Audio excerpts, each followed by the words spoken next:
Alors, dans un premier temps, on en revient à la question du business scope. C'est quelque chose vraiment de très important. Tout simplement parce qu'encore une fois, donc, il va pouvoir délimiter quels seront les produits ou services qui vont pouvoir être vendus en Chine. Dans un deuxième temps, ce qui va être très important, c'est d'être sûr de pouvoir obtenir les licences et les permis nécessaires à la vente de ces 10 produits.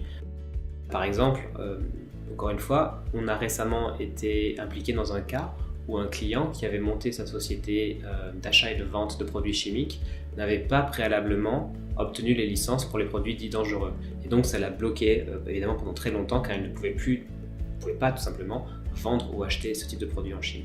Donc encore une fois, on en revient essentiellement au business scope qui doit vraiment délimiter tous les produits que vous allez pouvoir et ne pas pouvoir, avec lesquels vous allez pouvoir et ne pas pouvoir interagir en Chine. Ensuite, la Chine aussi fournit un document qui s'appelle la liste négative ou negative list en anglais. Cette liste négative est une liste de tous les produits et biens qui ne peuvent pas être vendus ou achetés en Chine par des sociétés étrangères. Donc c'est une liste qui est publiquement disponible sur le site du gouvernement chinois et qui va finalement indiquer les secteurs qui ne sont pas ouverts aux investissements étrangers et donc aussi à la vente ou à l'achat de produits étrangers.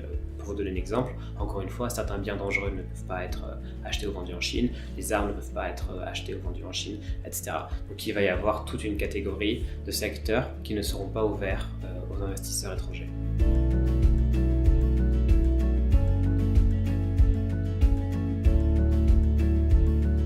Il existe plusieurs options pour les sociétés canadiennes qui souhaiteraient vendre leurs produits en Chine sans pour autant immédiatement s'implanter en République populaire de Chine.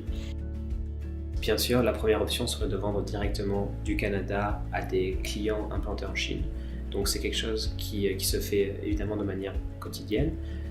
Par contre, il faut aussi être attentif à plusieurs aspects. Dans un premier temps, d'un point de vue compétitivité, cela peut créer des différences avec des concurrents qui seraient déjà implantés en Chine, dans la mesure où souvent, selon les secteurs, mais souvent, une taxe de rétention va s'appliquer sur les biens que vous allez vendre en Chine et que le client chinois devra amortir. Donc cela va rendre vos produits un peu plus chers et donc un peu moins concurrentiels vis-à-vis de sociétés qui seraient déjà présentes en Chine, par exemple, selon les secteurs. Une deuxième option très commune, effectivement de s'implanter d'abord à Hong Kong avant de vendre en Chine. Tout simplement parce qu'encore une fois, cette taxe de rétention est moindre et aussi parce qu'ouvrir une société à Hong Kong va prendre peut-être une semaine, c'est quelque chose de très rapide, de peu cher et vous n'avez même pas besoin finalement d'avoir quelqu'un à Hong Kong en permanence, ce n'est pas nécessaire du tout. Donc c'est vraiment les deux types de solutions qui vont s'ouvrir à vous, soit vendre directement depuis le Canada ou bien, idéalement, ouvrir une structure, une mini-structure même, à Hong Kong afin de pouvoir vendre vos produits en Chine directement. Donc ces deux options sont pour tout ce qui est vente directe, donc soit du Canada, soit une vente directe en provenance de Hong Kong, encore une fois, pour des avantages économiques.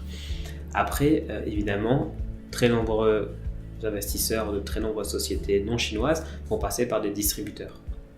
Afin de pouvoir vendre leurs produits en Chine. Donc ils vont les vendre à des distributeurs qui seront eux-mêmes chargés de démarcher des clients potentiels et donc d'étendre votre portée sur le marché chinois à travers différentes villes et diverses provinces. C'est une solution qui est prisée des entreprises étrangères parce que cela va vous permettre très rapidement d'avoir accès à un marché qui est énorme. Donc géographiquement, il est très difficile pour une société de tout simplement par elle-même démarcher des sociétés chinoises. Donc un distributeur peut être pertinent dans ce cas-là. Par contre, il peut aussi être pertinent de ne pas fournir l'exclusivité de vos produits à un seul fournisseur. Ça peut s'avérer très dangereux dans la mesure où si votre produit s'avère un peu difficile à vendre, ou s'il ne le comprend pas bien, ou si cela requiert beaucoup de training de la part de ses opérateurs propres, à ce moment-là, il peut être réticent finalement à mettre en avant votre produit et donc pour vous, vous avez déjà signé un contrat d'exclusivité avec quelqu'un, donc ça devient beaucoup plus dur de pénétrer dans le marché chinois de l'autre côté. Donc typiquement, il est recommandé d'avoir un distributeur par province ou par ville, selon la façon dont vous allez géographiquement diviser la Chine, afin de pouvoir maximiser l'impact de votre opération en Chine.